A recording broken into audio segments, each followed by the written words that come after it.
สวัสดีครับคุณผู้ชมผมเป็นคนรักแมวก้าวครับคิดถึงไข่เจียวต้องคิดถึงผมเป็นคนรักแมวก้าวครับผมเมนูไข่เจียววันนี้ผมก็จะมาทำไข่เจียวหมูรวนเค็มนะครับนี่นะครับ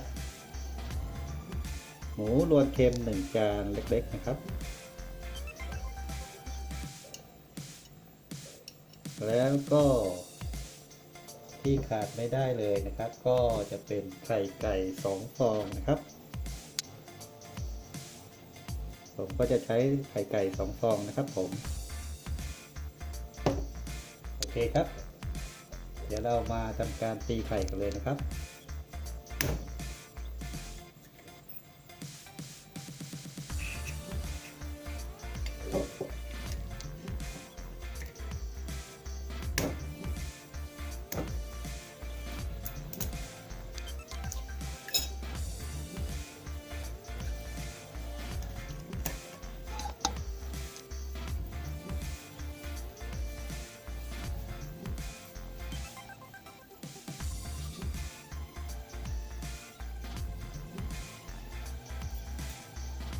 เรามาทำการตีไข่ให้แตกเลยนะครับคุณผู้ชม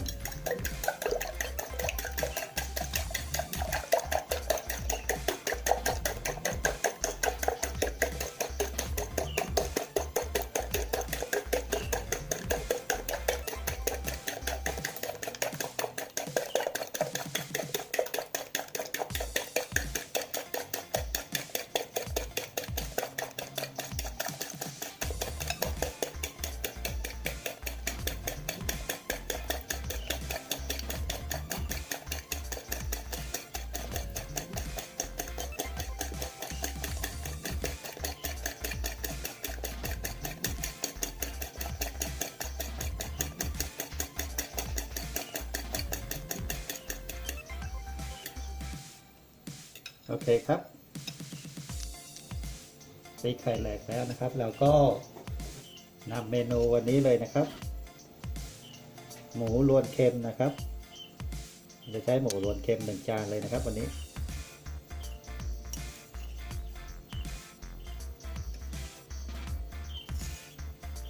ใส่1 จานหมดเลยนะครับ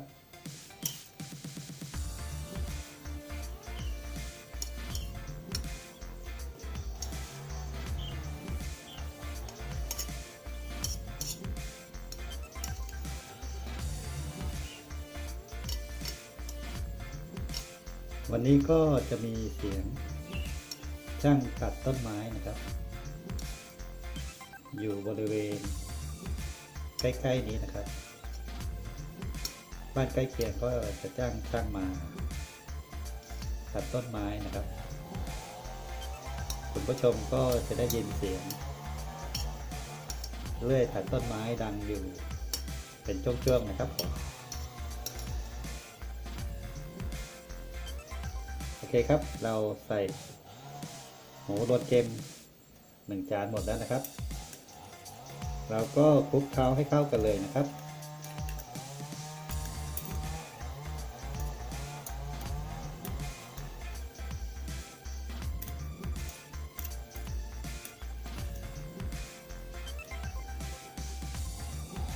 โอเคครับคลุกเคล้าเข้ากันดีแล้วเราก็ไปนำกระทะตั้งเตากันเลยนะครับ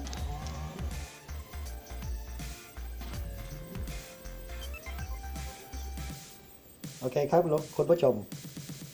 เรามานำกระทะตั้งเตากันเรียบร้อยแล้วนะครับเราก็เปิดแก๊สกันเลยครับผม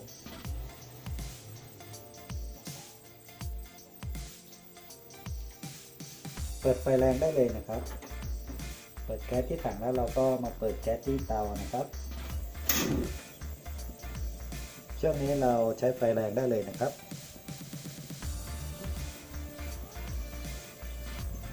ใส่น้ำมันพอประมาณนะครับคุณผู้ชม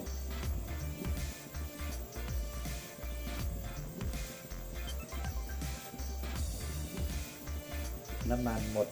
ขวดพอดีเลยนะครับ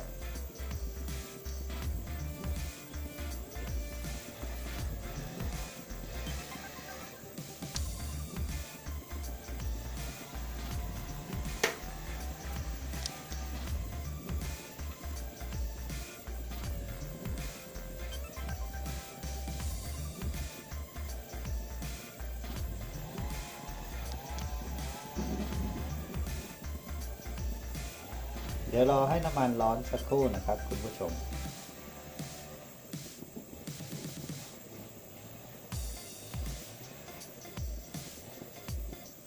นี่นะครับเมนูวันนี้ไข่เจียวหมูรวนเค็มนะครับวันนี้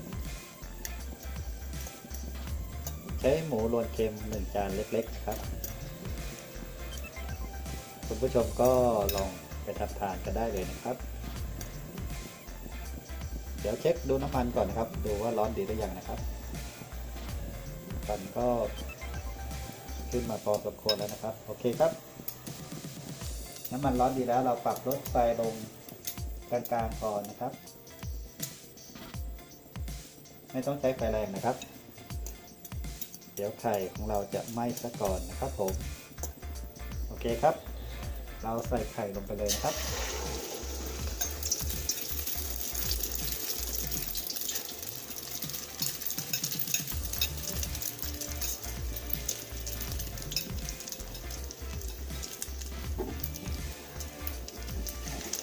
ไข่เจียวหมูรวนเค็มนะครับวันนี้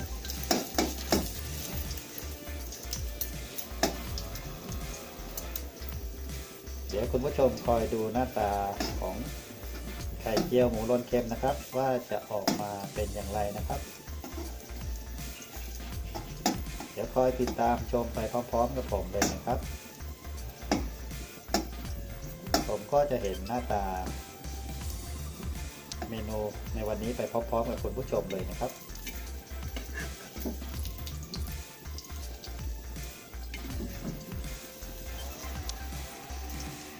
คุณผู้ชมก็เช็คดูไข่ด้านล่างด้วยนะครับผมดูว่าเหลืองดีหรือยังนะครับถ้าเหลืองดีแล้วก็พลิกกลับได้เลยนะครับส่วนผมก็จะพักไข่ก่อนเหมือนเดิมนะครับ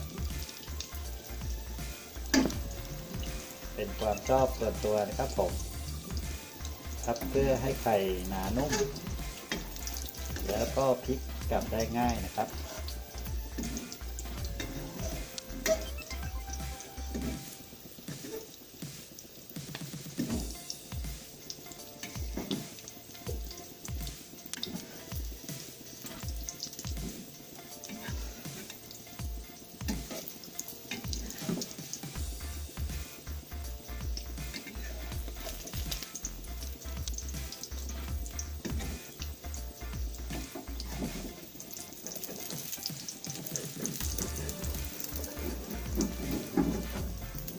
โอเคครับคุณผู้ชมเดี๋ยวเราพลิก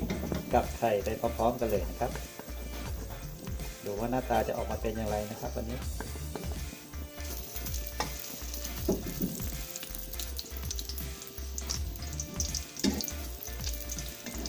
โอเคครับออกมาเหลืองน่าทานดีนะครับไข่เจียวหมูรสเค็มนะครับวันนี้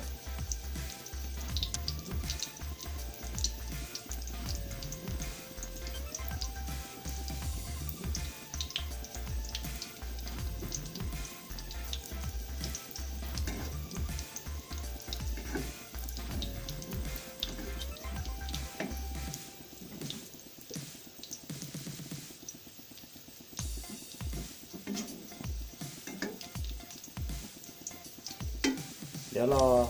ไข่ด้านล่างเหลืองอีกสักครู่นะครับคุณผู้ชมก็คอยเช็คดูด้านล่างอีกสักครั้งนะครับ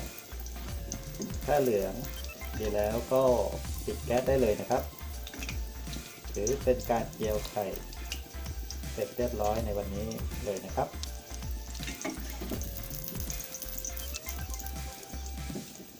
โอเคครับไข่ด้านล่างเหลืองดีแล้ว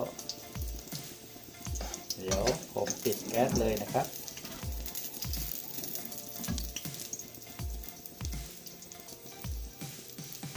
โอเคครับปิดแก๊สที่ถังเรียบร้อยแล้วนะครับปิดแก๊สที่ถังเรียบร้อยแล้วเราก็มาปิดไล่แก๊สที่เตานะครับปิดไล่แก๊สที่เตาสัก 2-3 ครั้งนะครับ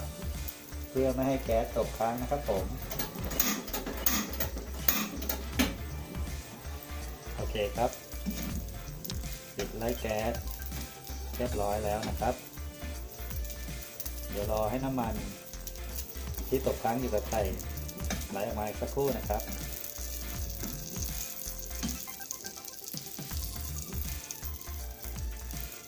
เคครับ เดี๋ยวเรานำไข่ไปจัดลงจานกันเลยนะครับผม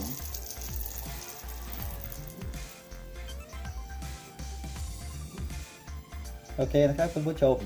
เมนูไข่เจียว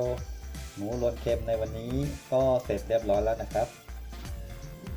นี่นะครับหน้าตาไข่เจียวหมูรสเค็มในวันนี้นะครับเหลืองน่าทานดีนะครับคุณผู้ชมก็ลองไปทำทานกันได้เลยนะครับผมโอเคนะครับขอคุณผู้ชมช่วยกดแชร์กดติดตามกดกระดิ่งเป็นกำลังใจให้กับทางช่องของผมด้วยนะครับและพบกันใหม่คลิปต่อไปสำหรับวันนี้สวัสดีครับผม